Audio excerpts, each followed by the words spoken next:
Hello guys, welcome to Tech Tricks tutorial. In today's video, I will show you how to create a dotted halftone pattern effect in Photoshop. First, open your image in Photoshop. Go to the Layers panel and create a new black and white adjustment layer to convert your image to black and white. This helps in creating a clear halftone effect. Next, create a new layer by clicking the New Layer icon in the Layers panel. Go to Edit in the top menu, choose Fill and select 50% grey from the Contents drop-down menu. This will fill your new layer with a neutral grey colour. Right-click on the new grey layer and choose Convert to Smart Object. This step allows you to apply filters non-destructively, so you can adjust them later if needed. Now, go to Filter in the top menu, then Filter Gallery. In the Filter Gallery, open the Sketch folder and select Halftone Pattern. Set the size to your desired value, keep the contrast at 0 and choose dots as the pattern type.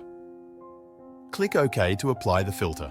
To enhance the effect, click the New Layer icon in the Layers panel and add a Torn Edges filter. Again, go to the Filter Gallery, this time choosing Torn Edges from the Sketch folder. Set the smoothness to around 13 and contrast close to 0. Click OK. To make the halftone pattern interact with your image, change the blending mode of the halftone layer to Hard Mix in the Layers panel. Adjust the fill amount to achieve the desired intensity of the effect. For further customization, you can add a twirl effect.